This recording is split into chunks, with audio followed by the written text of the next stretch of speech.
everyone, I am MD and this is the Fourth Branch Project, the first and only program which is dedicated exclusively to those with common sense, a spirit of patriotism, and a determination for a more perfect union.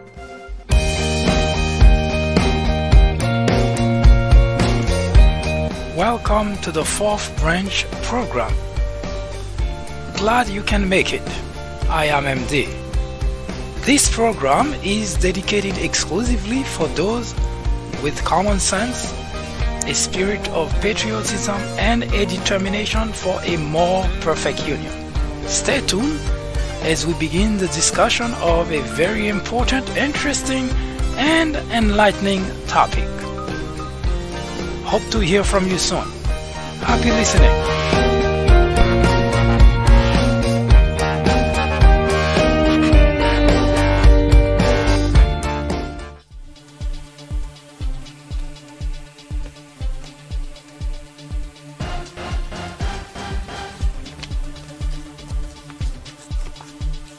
Hello everyone, I am MD and this is the Fourth Branch program. Welcome. Today we continue the conversation about race relation in America. For the past 2 years, we've been presenting this program almost exclusively under the banner America in Crisis. In fact, for 2 years now, the country has been in a very tumultuous state.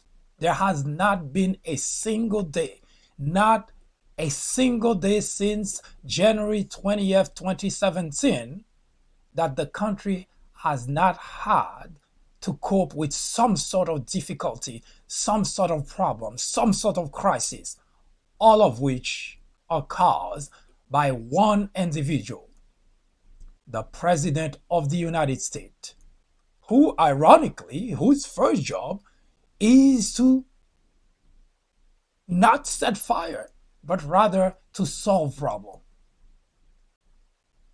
The first time in the history of the country that the problems that the country has been going through are caused by the very individual who is supposed to solve them. And added to that, we have been, as a country, coping with a very serious problem, which is racism. Now, one might say that this is not as important as any other problem that the country has gone through. But it is. Tyson Fury said that racism is a sign of ignorance. John F. Kennedy said that the ignorance of one voter in a democracy impairs the security of us all. In reality, that ignorance is a big problem. Dictators, authoritarians have relied exclusively on the ignorance of their people in order to subject them to all sorts of abuses, in order to deprive them of their freedom. So we cannot just simply shrug it off. But it is even more important when we are talking about racism, which divides a country, which prevents interaction and integration in the country.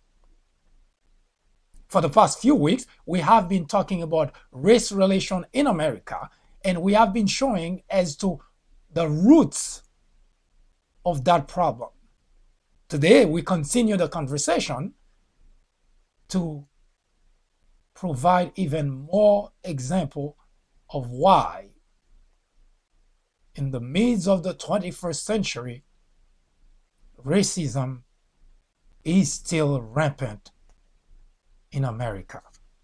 Hi, I am MD, host of the Fourth Branch program. War on Blacks is a new topic added to the Fourth Branch programming in order to discuss the intricacies, the complexities of race relations in America. The goal is threefold. One, to bring attention to the various forms of prejudice, discriminations, and racism in the country. Two, to expose the undeniable presence of such in every aspect of life and every corner of our society. 3. To extricate us all from the ignorance, the indifference, or the complicity. The ultimate objective is to make the discussions of those issues, racism, prejudice, discrimination, a normal part of our lives. Then, and only then, will we, as a society, be able to eradicate the problem. Martin Luther King Jr. said, "Nothing in all the world is more dangerous than sincere ignorance and conscientious stupidity." Abraham Joshua Heschel exclaimed, "Racism is man's gravest threat to man, the maximum of hatred for the minimum of reason." Join me in the journey to restore equality. Or would you please get out of the way? Thank you.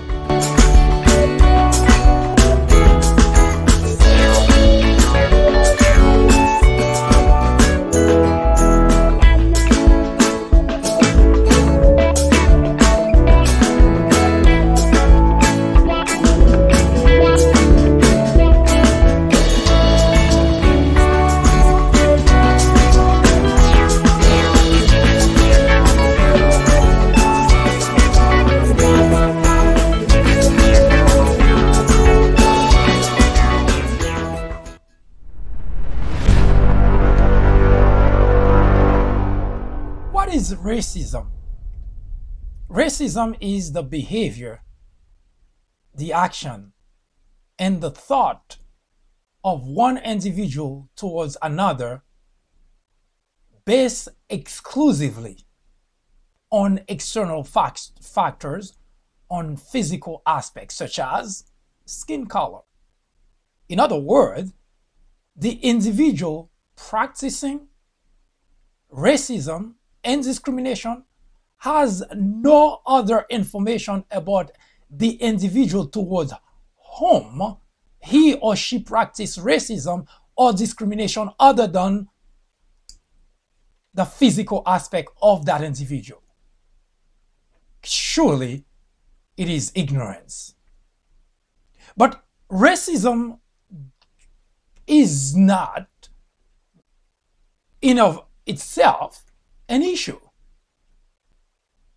And I said that because the individual who doesn't like blacks, the neighbor next door who doesn't like me because I'm black, or the individual I meet on the street, on the train, at the supermarket, or at the workplace, who just doesn't like me because I'm black, doesn't impact me in any way, shape, or form.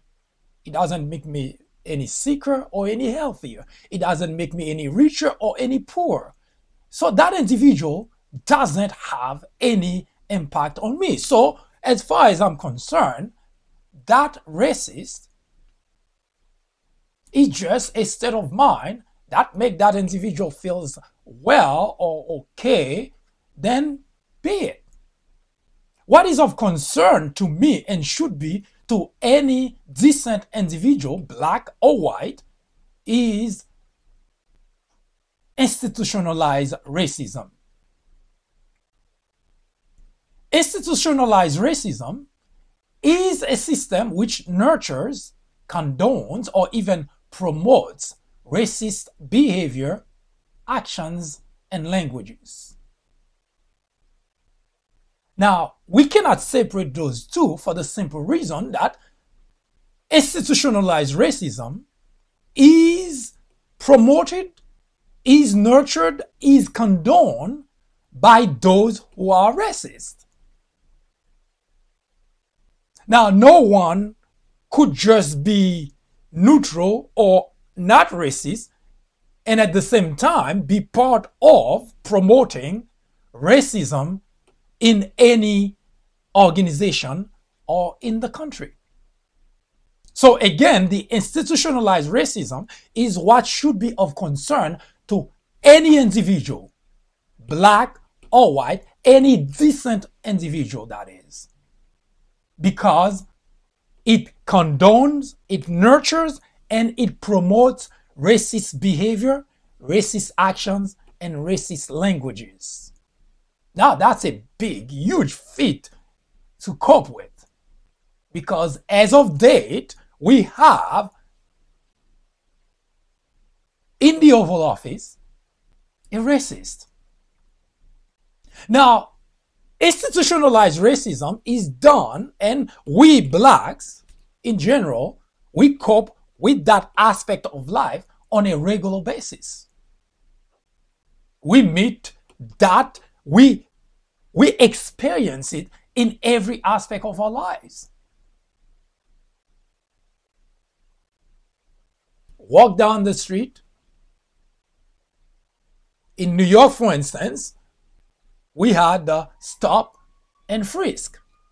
Now, institutionalized racism made it such that most of the individuals who were stopped and frisked were, drumroll, blacks.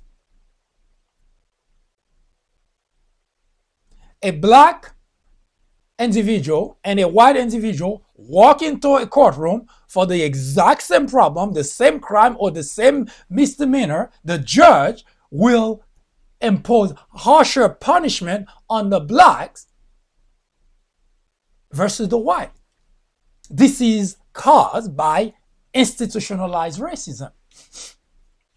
A black applies for a job and a white applies for the same job. The black may have the same qualification or even better or higher qualification and education. The black is not hired, the white is. This is institutionalized racism.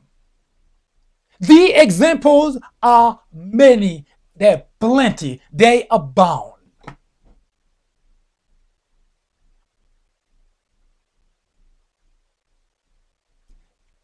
The first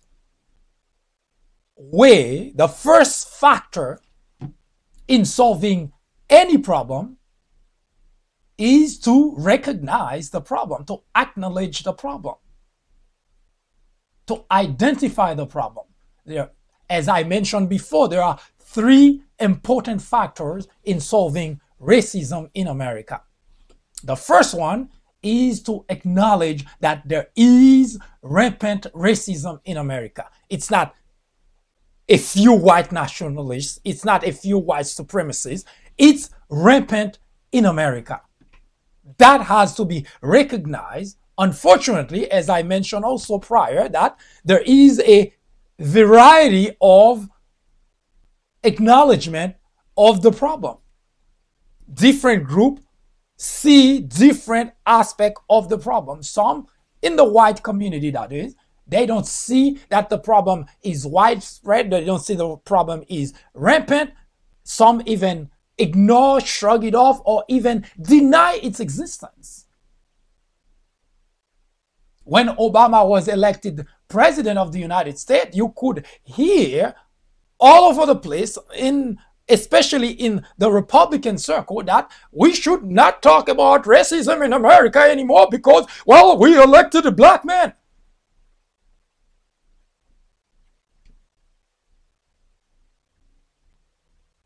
The individuals who are always ready to deny, to reject, are always, almost always, the racists. It is a guarantee. Anything, it's the idea of blaming the victim. Anything that, for instance, when a black individual is gunned down, executed by a cop on the street, or non-black men at that, you tune into Fox or any of those regular station, the usual suspect, what you would hear is blaming the individual who are victim of the police brutality or killing. It's blaming the victims. Yes, he's black. What else do you expect? We should continue to blame him because, well, when Trayvon Martin was killed, newspapers, some news organization in Florida automatically had articles to show that Trayvon Martin was no saint. As if this is justified that he was killed. It's blaming the victim. That's why when a police officer killed a black individual or not black individual, you see that there is a race to find something, anything that says that guy was bad, then it was okay to kill him. Institutionalize racism in America. Now, in order to understand where we're at, because in the means of the 21st century, we're still talking about the fact that this is not a matter of look at an individual for what the individual is or is capable of, is qualified for, but rather as, well, it's a black and a white, we pick the white. Now, before I move forward with this, so that we don't lose track of what we're talking about, and I always make a point of making certain that if you're watching for the first time, you understand this is not a program to bash whites. This is a program to help understand race relation in America in order to move the needle towards solving the problem of racism and discrimination. As such, there is a need to understand where this problem comes from, the roots of the problem. Of course, acknowledging the problem is extremely important. So let me set the stage if you are watching for the first time. Number one, we know that there are two groups of whites in the country. There are millions of whites who are racist and who discriminate. There are other millions of whites who are not racist, who do not discriminate. So there are two major groups of people who take two completely opposite positions in the issue of race in America. And it did not start today. It has always been. And as I will show you in the discussion of slavery, the rebellion, that there were always two major groups of whites in the country. During slavery, there were the group that wanted to keep slavery around, and there was also that group who wanted to end slavery. So this is the dilemma in race relation in America. Two major groups, each decide which position to take. Now, we also acknowledge that neither blacks nor white who are watching now or will be watching the video later were around during slavery. We acknowledge that if you are white, you do not have any direct impact, or rather any direct connection to slavery.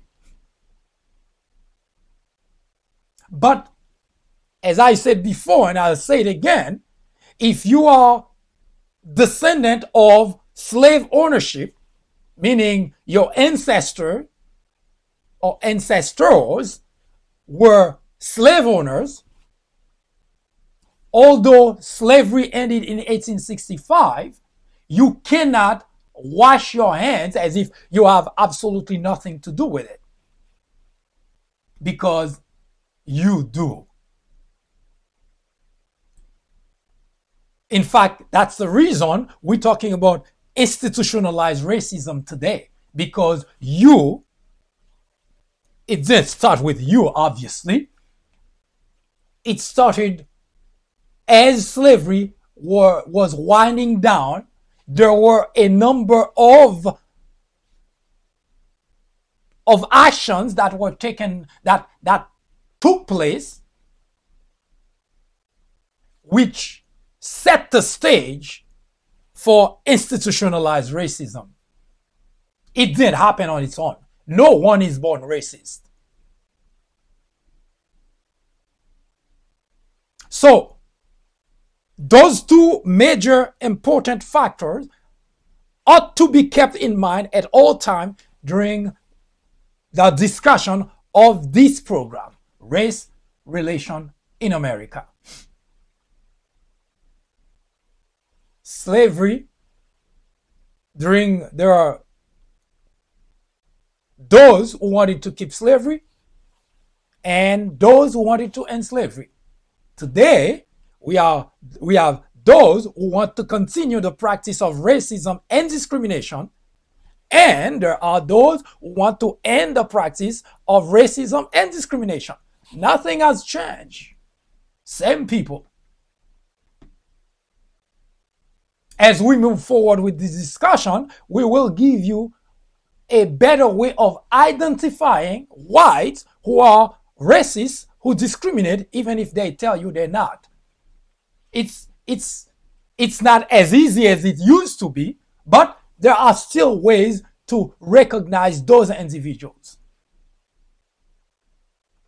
Now, during slavery,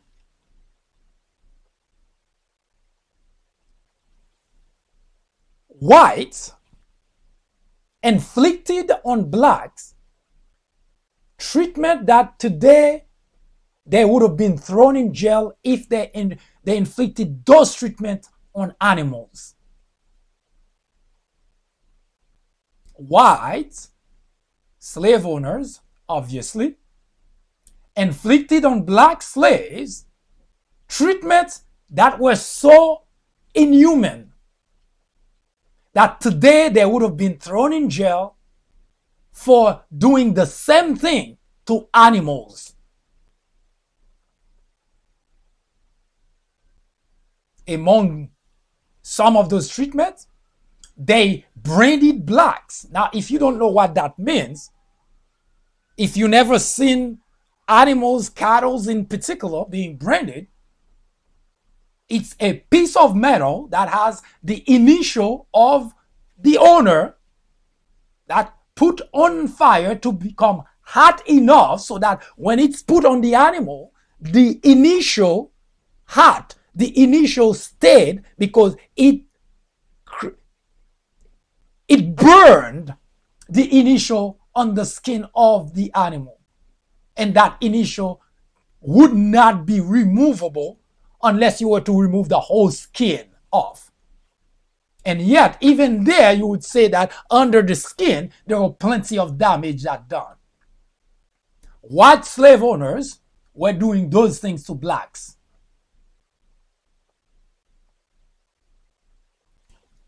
Now, white slave owners were cutting limbs, fingers, toes, to teach a lesson to blacks who were not obedient enough. There are even historical records that white slave owners put blacks through the process of hanging them enough, leaving enough time for them not to die in front of other black slaves. Method of punishment. White slave owners subjected black slaves to 18 hours a day without stopping. And if they showed any sign of fatigue, they would be beat until they bled. And even after the beating, they had to go back in the field. White slave owners would subject blacks to starvation in order to teach them a lesson not to take any food from what they were doing if they feel that they need something to put in their mouth so that they could not pass out. White slave owners were doing that.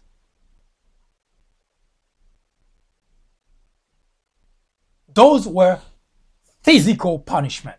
But they didn't stop there. White slave owners were raping slave women at will, at any time that they want. It's like their property. They can rape them anytime they wanted. And they had nobody to account for because that was their property. White slave owners were taking children from their mothers and selling them at auction. Emotional casualties. Now, I tell you all that so that you can begin to understand when we talk about the rebellion and the kind of thing that happened during the rebellion, why it happened, and as to why today blacks left slavery with a lot of negative label, but white seems to walk away as if they were saints.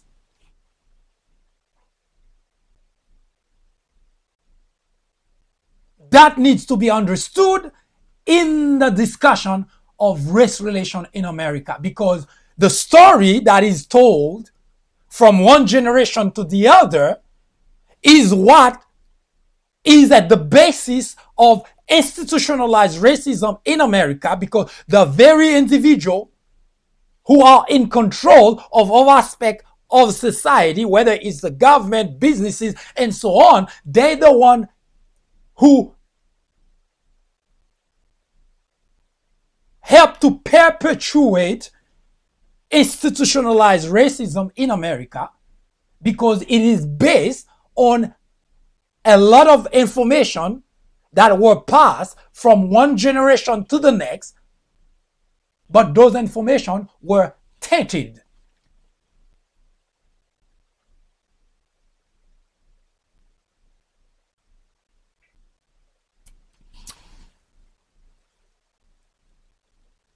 Racism is not something anyone is born with.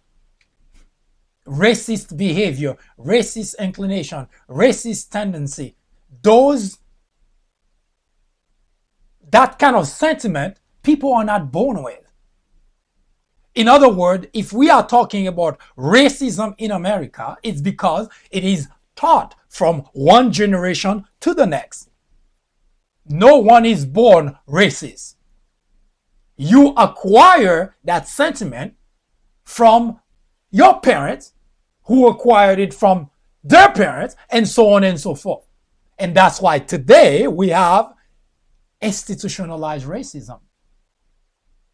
Later on, we will give you example of what is currently being done by different groups of people, racists obviously, in our society to continue the system of racism in America.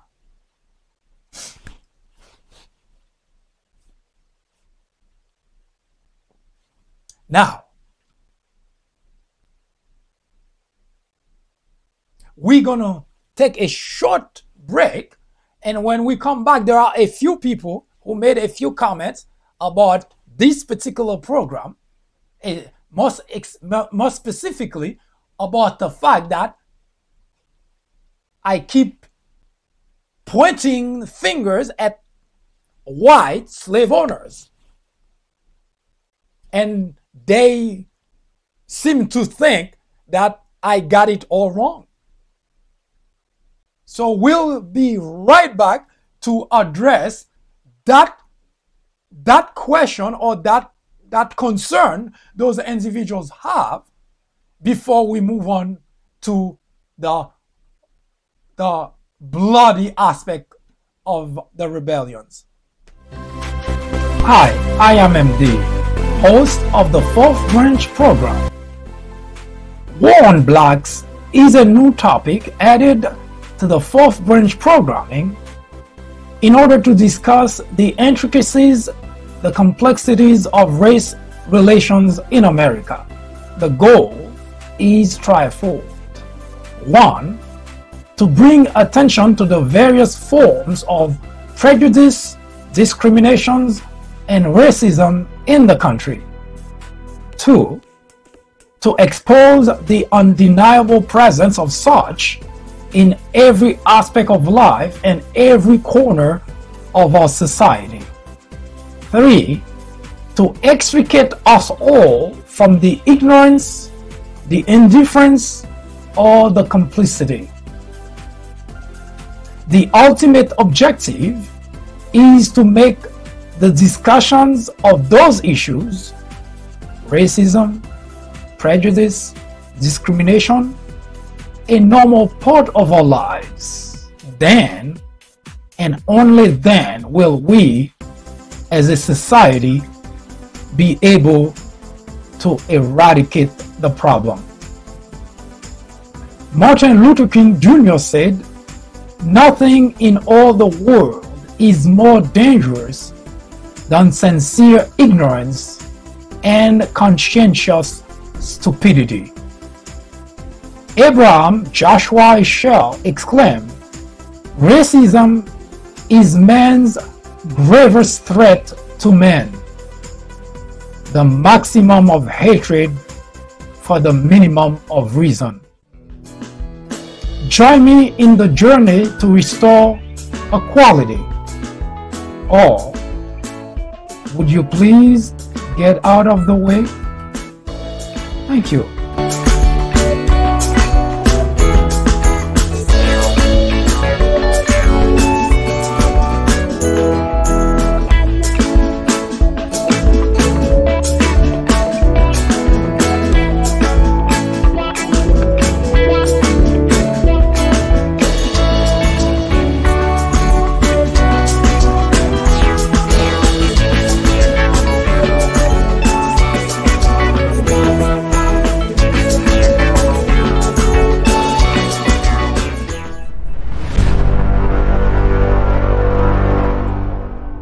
A few people mentioned that I got this whole discussion of racism in America wrong because I keep pointing to white slave owners. Now, those individuals, I even got links to show me that it was really not so. It was the Jews that had the most slaves in the nation. Now, I'll say two things. I won't spend a lot of time in that particular conversation, but I'll address it shortly.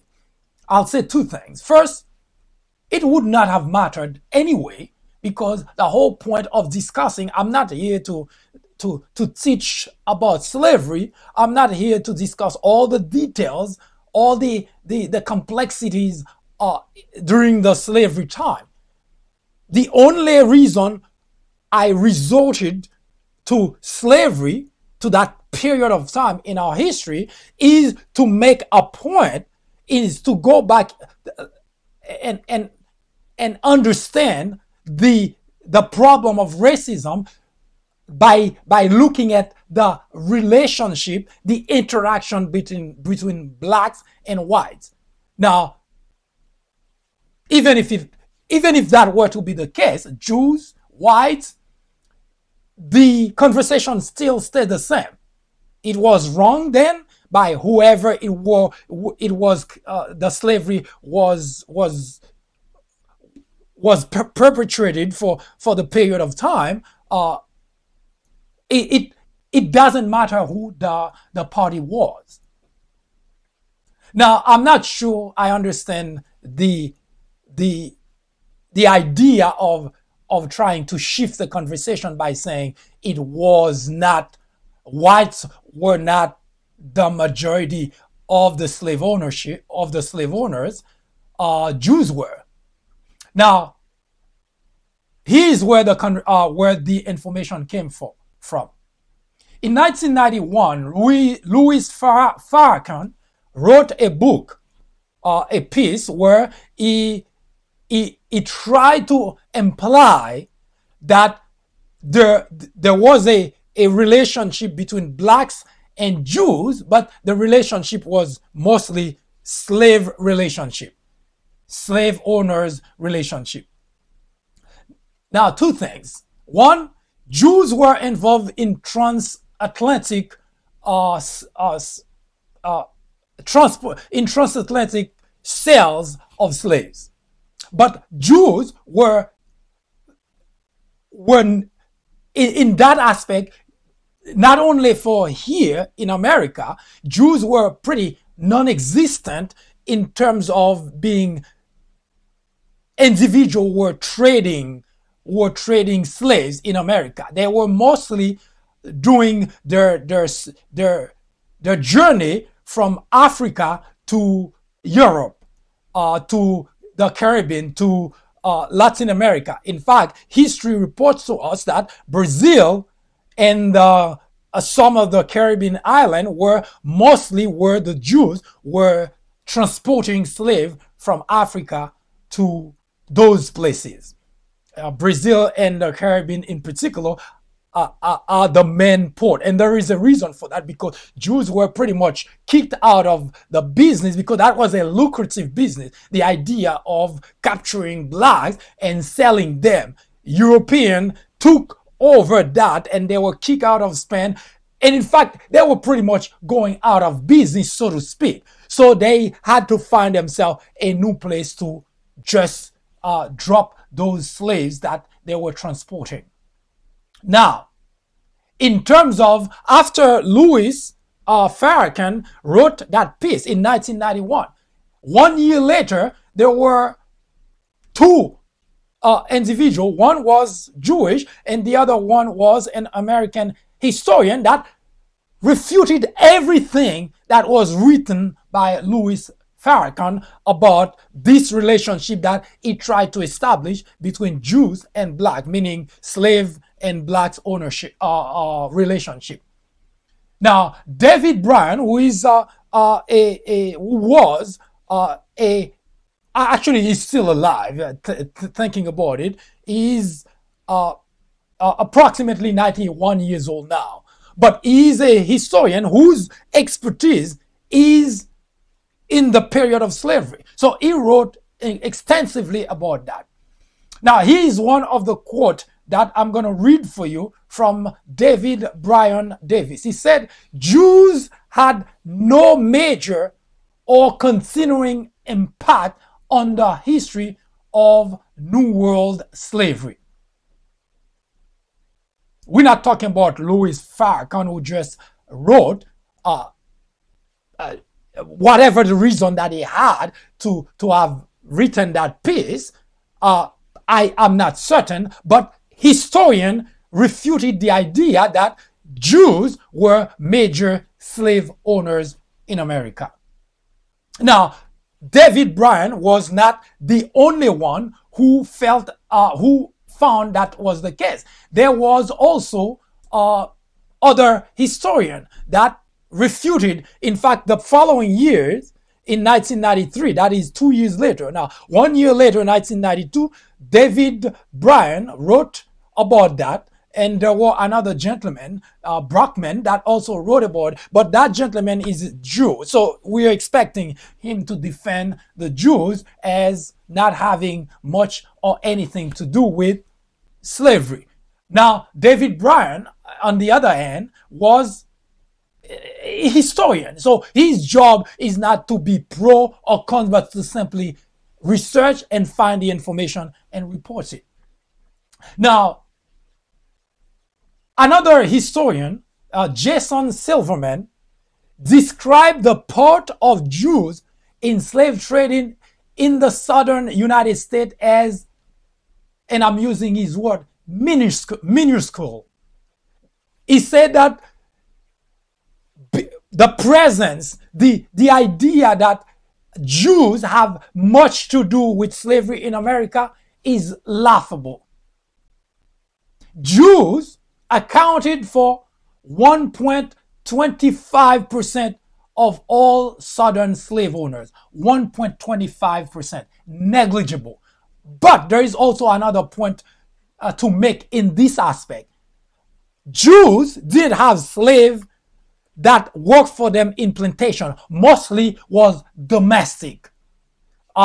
Mostly women, mostly children, domestic slave. People were doing things at home, not working on the field.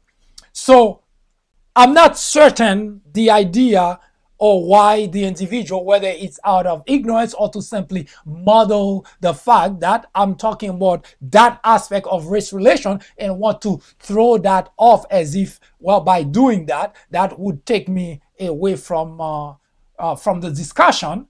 But the main aspect, the main problem would not have changed because we're talking about race relation, racism in America. So it would not have mattered whether it was Jews or Hispanic or whatever, whoever those individuals were to be. The fact remains there was a period of slavery in America, and that period of slavery would define race relation in the country. So I hope for those individuals who question the idea about white and Jews, one more thing, that the Jews actually, especially here in America, it's only at the end of slavery in 19th century that you found some wealthy individuals, Jews, who could afford the idea of having slaves. And again, I want to make certain that it's understood. Those Jews, they did not have a plantation field for slaves to work on. They used those slaves mostly in domestic capacity, not so much in the field. So that idea was ill-founded, and to those who think that was the case, again, I refer you to historians who talk at length about this particular aspect. So we'll be right back to continue the conversation about, well, the rebellions, the bloody aspect of the rebellion. Don't go anywhere.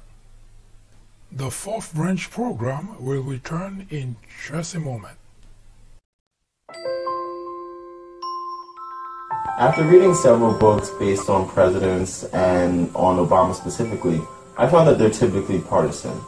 The Obama legacy targets the heart of the issue by giving credit to the president where it's due, but definitely coming down hard on Obama on his bigger failures, like his handling of the Syrian crisis. If you are in college, going to college, you are an educator, a faculty member, or someone with interest in government or politics, The Obama Legacy is definitely a book to read. My professor recommended The Obama Legacy. A friend actually recommended The Obama Legacy. I would highly recommend this book for anyone, whether for academic use or leisure reading.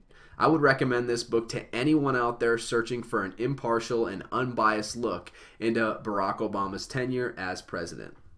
I would definitely recommend this book as a good read for both liberals and conservatives.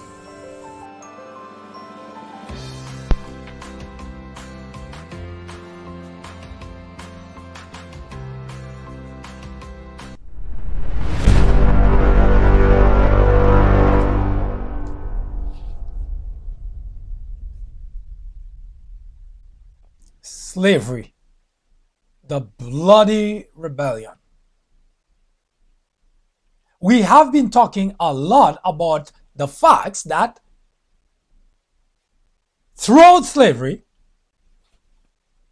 there were many small uprising, revolts by the slave, because they never accepted it, contrary to some who suggested the reason it lasted so long is because the slaves just didn't do anything. Again, those individuals are misinformed about the whole aspect of slavery. Blacks started to fight from the very moment that whites, European whites, landed in Africa and chasing them to capture them and to turn them into slaves. They have been fighting. They never, ever at any point accepted the fate of being slaves. I mentioned before that some of those blacks captured from Africa did not even make it to America or to wherever they were taking them. They died during the journey. Some of them actually plunged to their death at sea because they did not accept the idea of being subjected to the kind of treatment they were getting even during the transportation, the journey. They committed suicide, so to speak. Here, I don't have to explain to you the way one would feel if you were to be taken from here and dropped someplace that you have no idea where you're at. You don't know the terrain. So the first thing that already happened to you, and remember, the journey was not a pleasant journey either. Now, even if you were to be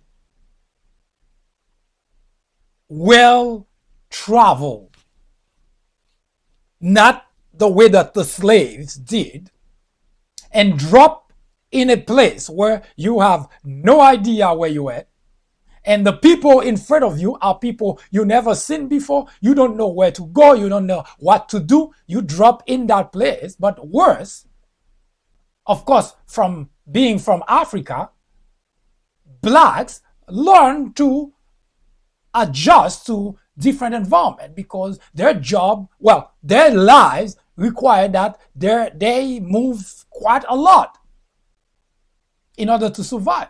So they would have adjusted and move about the land, except for one problem: they were chained. Now, I described to you the type of inhuman treatment that white slave owners were inflicted on black.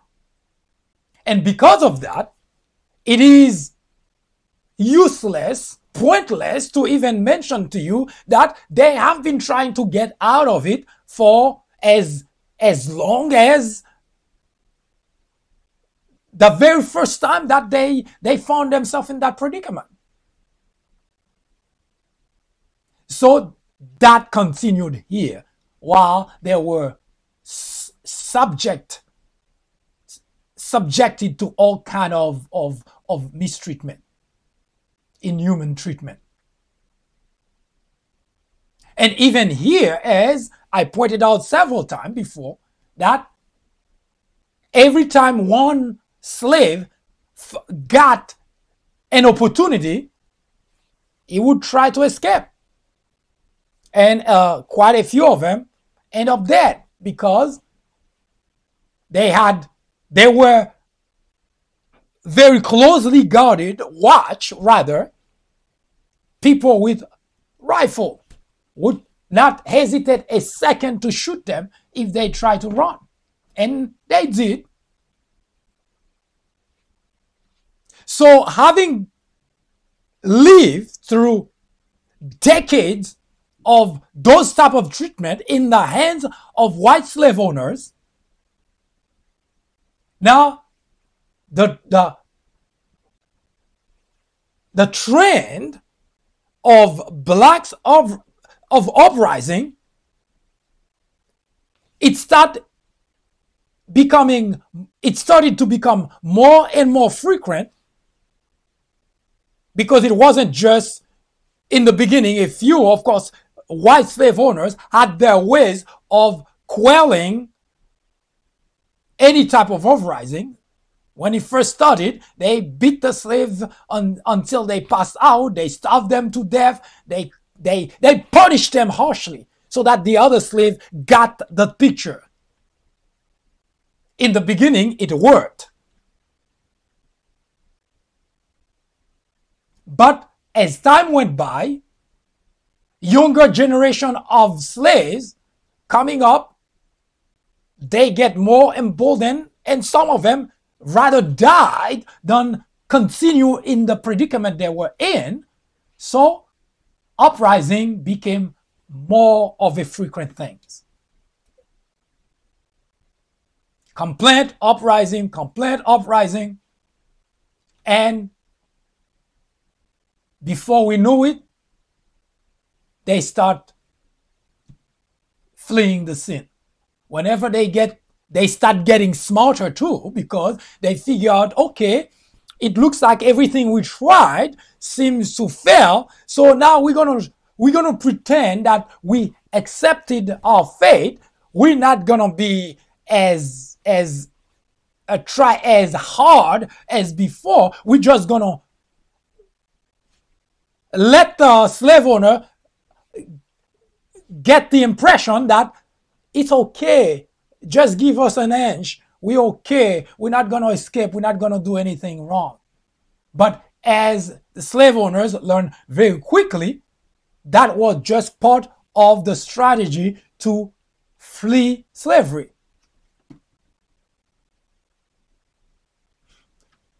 And a number of slaves did. They didn't succeed, especially in Virginia. Virginia became very good at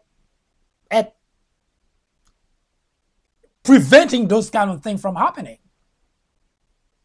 because it happened so much, so frequently in Virginia, that both slave owners and authorities there have mastered the art of preventing the uprising or the fleeing from getting bad or worse.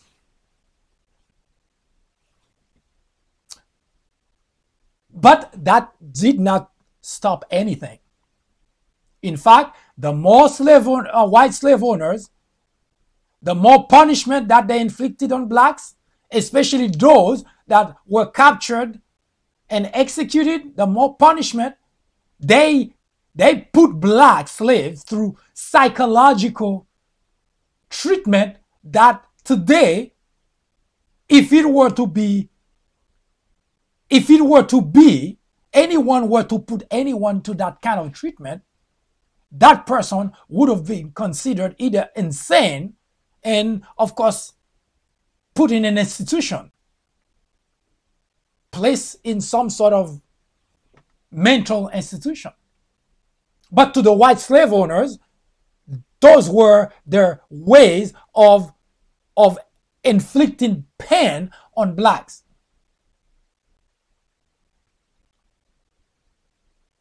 Despite that fact, despite that strategy from white slave owners,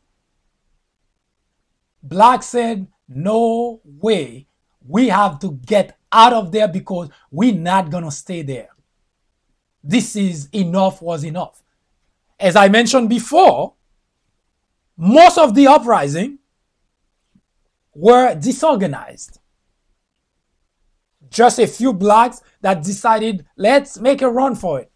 Unfortunately, got caught, got punished, usually execution.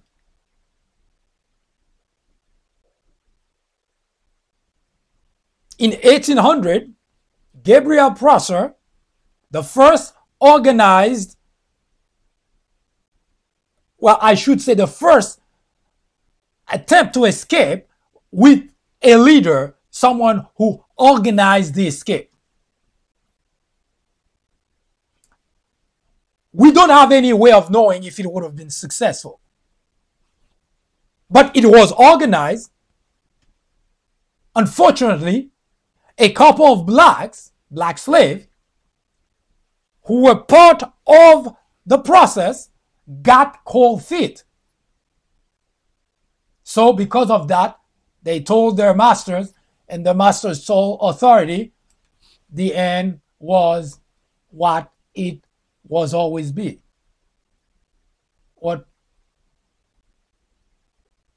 Which is, they hunted those individuals, Gabriel Prosser and people who were with him, captured them, executed them. Now, 1822, Denmark Vesey, also another attempt to escape slavery, organized. Vesey was even more successful than Gabriel Prosser because he managed, according to, and there is a reason for that, he was a slave prior and he purchased his freedom. So whites were using him in order to quell any attempt by slaves to do anything bad by suggesting that they too could purchase their freedom. So they took advantage of that. But at the same time, Vesey was taking advantage that he had the freedom of going in and out of those plantations and talk to blacks. According to historical record, he managed to reach 9,000 slaves. That was a huge number that could have made a big difference in putting an end to slavery. Once again, a couple of slaves got cold feet, told their masters, who alerted authority. Denmark Vesey, along with the people who were going to participate, were tried and executed.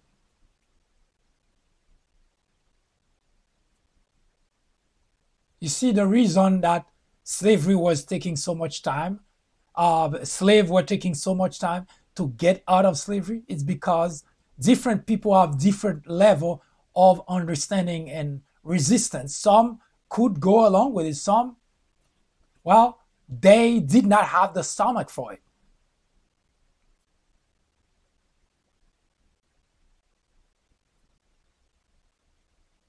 In 1831, another leader, Nat Turner, decided, all right, there have been a lot of uprising, disorganized uprising, and they didn't go anywhere. We had two interesting, important uprising that could have been successful. But because a couple of slaves were involved, got cold feet, and the whole plan fell. But Nat Turner took a different strategy because he figured out, if I'm going to die when I get caught, then I might as well do as much damage trying to escape. So Nat Turner, along with other slaves who joined the team, decided, all right, we're going to, contrary to the previous uprising that were disorganized, they had a plan. Now, that plan could have succeeded too. But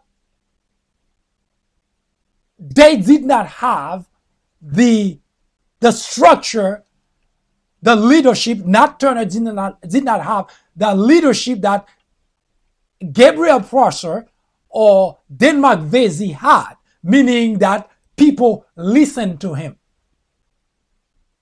People followed his plan, his order, because they were too angry to do that.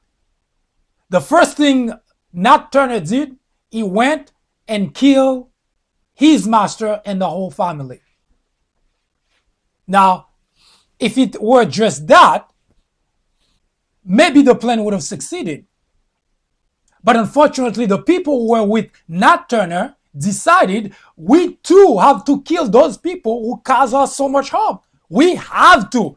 We cannot just let those people live, because the thing that they put us through, it's impossible to just walk away from that. So they too went and killed their masters and their families. Hysteria, panic in the white community. Found body here, body there, because they didn't just kill them. They just killed them, but they didn't even bother to dispose of the bodies.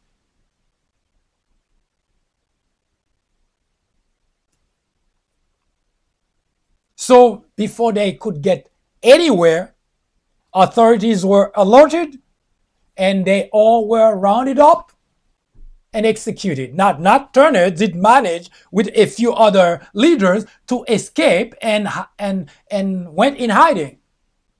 In fact, Nat Turner managed to leave South Carolina, actually North Carolina, and end up all the way to Norfolk, Virginia. That's where other slaves knew the story. And when they saw Nat Turner, they didn't want anything to do with Nat Turner because they know if they were harboring Nat Turner, they too would have been killed with Nat Turner. So they told that Nat Turner, please stay away. We don't want anything to do with you. And of course, they alerted authority, and Nat Turner was apprehended and executed. See the problem? It is difficult when different people have different tolerance in terms of how much they can accept and whether they want to die or not for a good cause.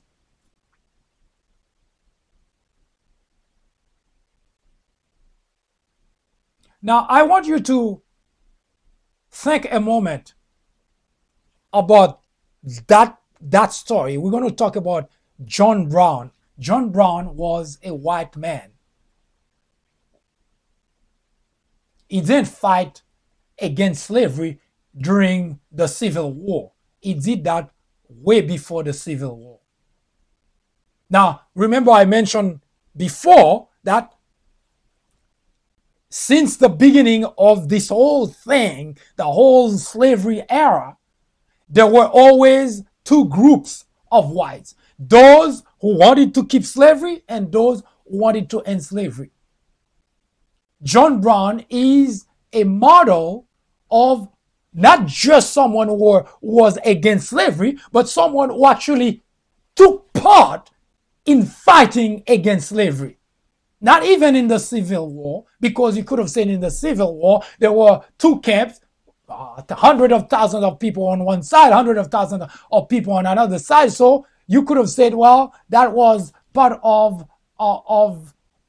what was going on at that time. But John Brown was a very different individual, and you're going to see why in a moment.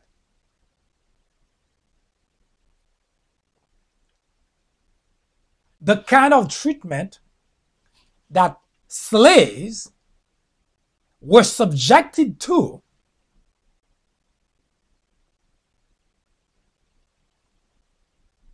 make it impossible for anyone to suggest while they were escaping slavery that they shouldn't have killed their masters, because they died every day and for no reason. Gabriel Prosser did not do anything to white slave owners except try to escape. That's all he tried to do.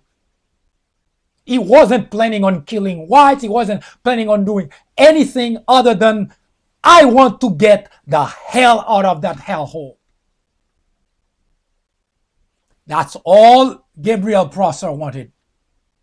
But when he got caught, along with all the other people who tried to escape slavery, he got executed for trying to flee slavery. Can anybody explain that logic?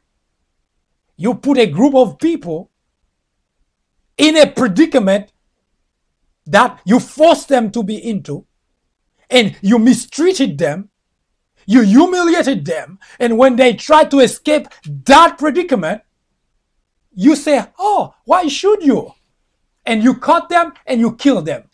But, as you will find out as we continue to discuss this, it's blacks who are criminal. It's blacks that white call criminal.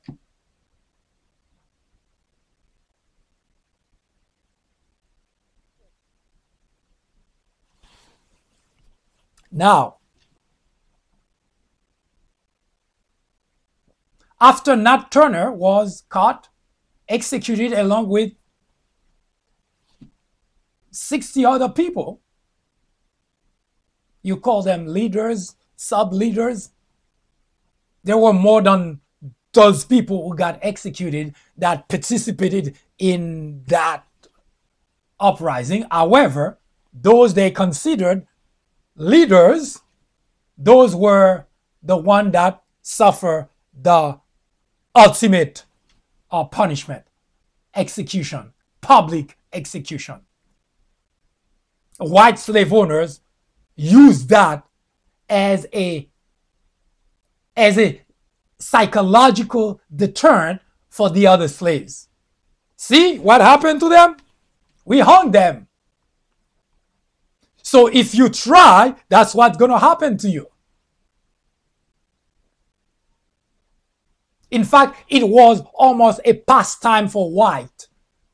When blacks were going to be hung, the community would get words that there's going to be a hanging, as if it was one of those great things to watch. And they all would stand there watching blacks being hung. And those people, by the way, in case you never realize that, and I said that before and I'll say it again, those are the type of people who claim to be religious people who went to church and pray God. They have the love of God in their heart. And every so often, God must have told them to hang blacks. They would all gather, they bring their kids, their grandkids, and they all stood there watching blacks being hung.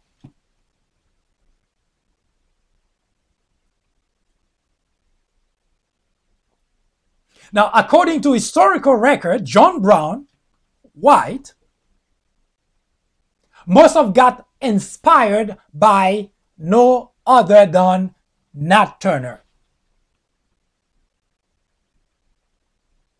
And the reason that history reported it that way is because John Brown attended a seminar or an event, and the purpose of the event was to talk about ending slavery. We'll come right back to talk some more about John Brown, a white individual who decided slavery was bad and that had to stop. Hi, I am MD, host of the Fourth Branch program. War on Blacks is a new topic added to the Fourth Branch programming in order to discuss the intricacies, the complexities of race relations in America. The goal is threefold. 1. To bring attention to the various forms of prejudice, discriminations, and racism in the country. 2. To expose the undeniable presence of such in every aspect of life and every corner of our society. 3. To extricate us all from the ignorance, the indifference, or the complicity. The ultimate objective is to make the discussions of those issues, racism, prejudice, discrimination, a normal part of our lives. Then, and only then, will we, as a society, be able to eradicate the problem. Martin Luther King Jr. said, "Nothing in all the world is more dangerous than sincere ignorance and conscientious stupidity." Abraham Joshua Heschel exclaimed, "Racism is man's gravest threat to man, the maximum of hatred for the minimum of reason." Join me in the journey to restore equality, or Would you please get out of the way? Thank you.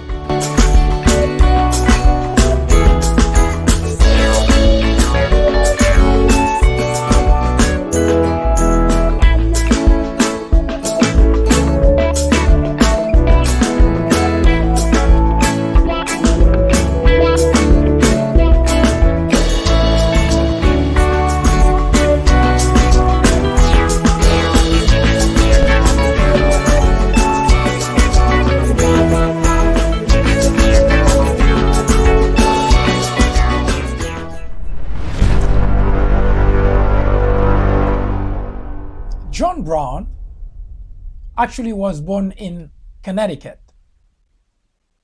1800. Interestingly enough, that's the same year that Nat Turner was born. But he was raised in Ohio. Now, as a white man, as most white individuals at that time, even those who believed that slavery was wrong, they use what you would call the philosophical approach to try to end slavery. They organize, they talk about it, they discuss it, they travel across the country, they try to rally support in order to find enough people who understand that what was being done to those individuals, the slaves, was wrong. But John Brown felt almost, you would say that he felt almost like the slaves, that was so wrong that he could not just be going around talking, just conversing, because he had to do something about it. As you can see, that there were always whites who had the decency to understand when they were doing something wrong, and that should not be accepted by our society. Now, John Brown wasn't the only one who felt that slavery was wrong, but his position was, as a white man, was extreme.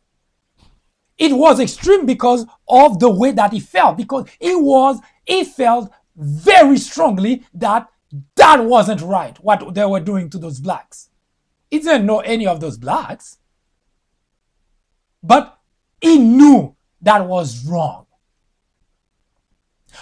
But is the most interesting part about John Brown trying to fight slavery. Now, I mentioned earlier that he attended an event. They call it some sort of group that talk about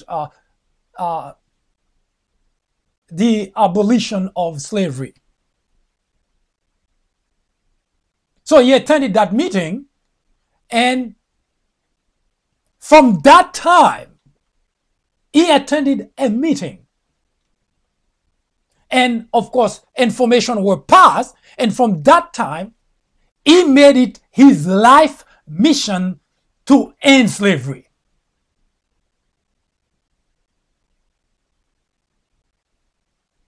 Now, here's the most interesting part about this. John Brown had, I believe, four or five sons. He did not just by himself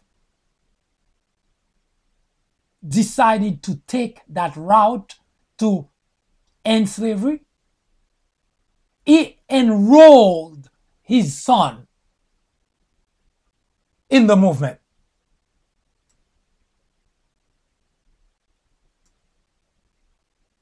One day, John Brown went into a federal armory that was in Virginia, Harper's Ferry, Virginia, which is now actually West Virginia. And he raided the place and they took weapon and they start a revolt. And the goal was to destroy the institution of slavery. In a sense, you would say that Abraham Lincoln ended slavery, but John Brown was the pioneer who, had he succeeded, you would have said was the first person white, who did not just see slavery as bad, as inhuman, but he internalized it to the point that he got his family involved.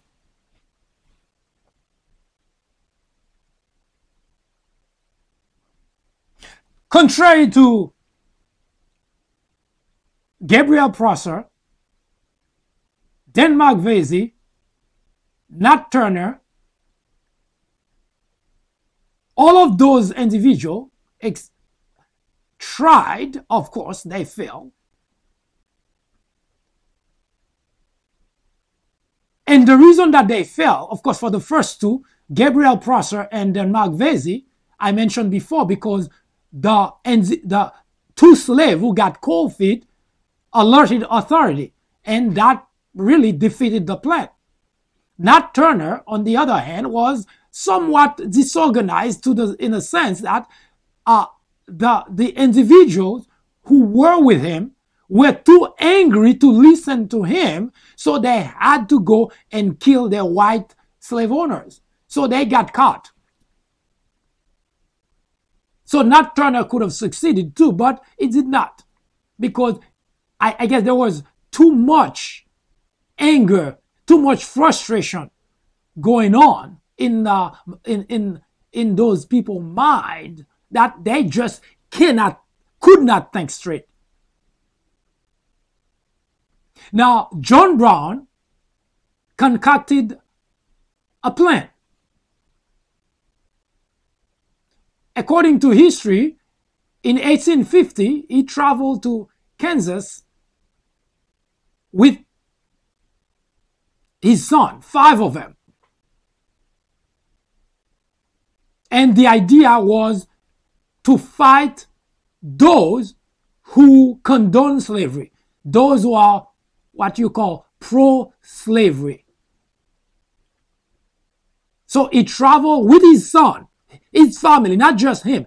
He took his family and said, we're going to do something good. Even if we die, we would die for something noble, the end to end slavery.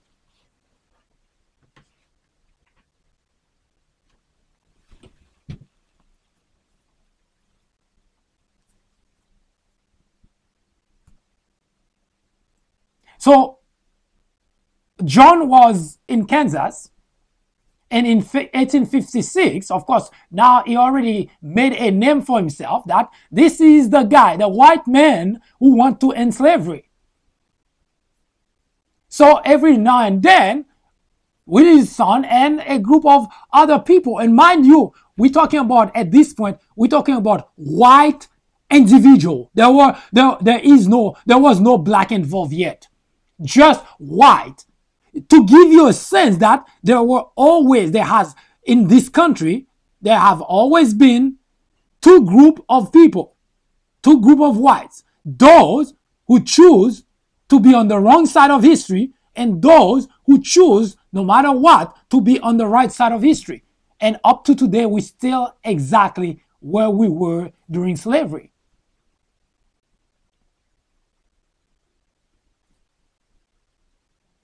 So in 1856, a group of pro-slavery men raided a town called Lawrence.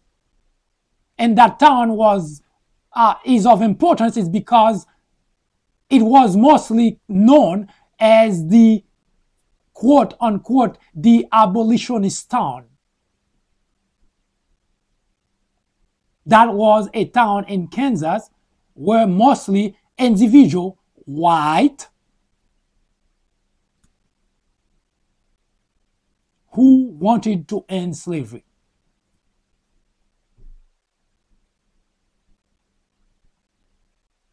It happened on May 21st, and on May 25th, John Brown took his son and attacked a cabin where those pro-slavery men were. He killed 5 of them, and during the fight, one of his sons died, was killed. That was 1856. So he starts suffering casualty of his own, and mind you, while these things were happening, blacks weren't even aware those things were happening.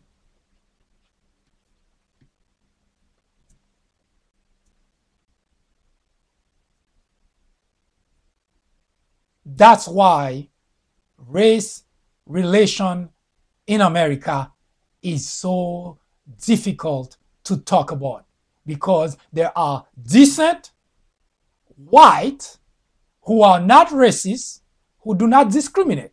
And there are millions of whites who are racist and who discriminate. During the time that John Brown stood up, hasn't even contacted a slave yet, a black person yet. You would have said it's because he got the support of black people. That's why he's so enthused about ending slavery. Blacks not included yet. He already started to suffer casualty in his own family. First fight, he already lost his son. Blacks were not even aware of that.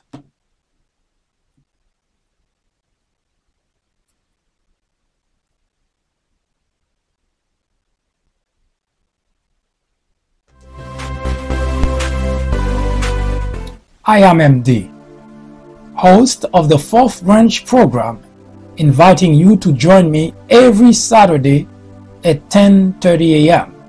and every weekday at 2 p.m. for discussions of social political issues and to dissect the meaning and the importance of current events, as well as to understand topics of legislations. The 4th Branch Project is not associated with any political party, and we at the 4th Branch do not have any political agenda or aspiration. Our ultimate objective is to work towards achieving a more perfect union by removing ignorance, the biggest obstacle to our democracy. Join me on our next social media broadcast. See you then.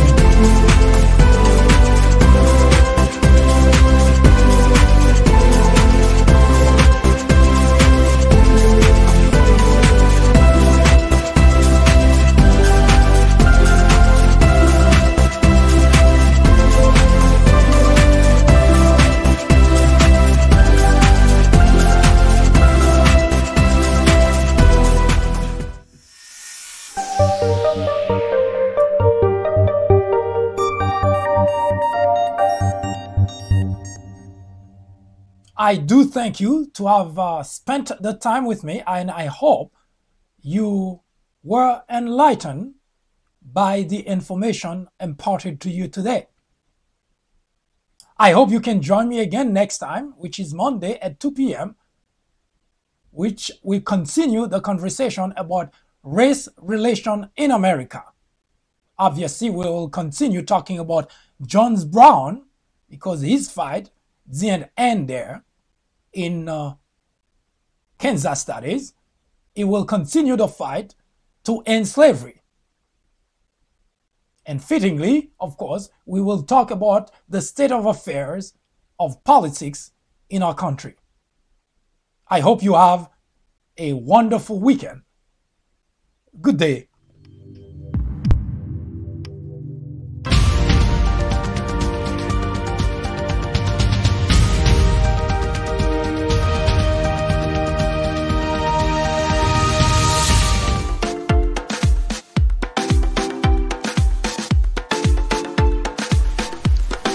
The 4th Branch podcast is brought to you in collaboration with the People Branch publication, which can be found on the People Branch website, located at peoplebranch.org. That's peoplebranch.org. That's peoplebranch.org website, in which you will find a number of very interesting articles. My name is Mike Duchesne, MD for short. I hope you have a great afternoon or a great evening, whichever it happens to be. Hopefully you can join me again next time for another interesting episode of this podcast. That was the Fourth Branch, live from New York. Good day.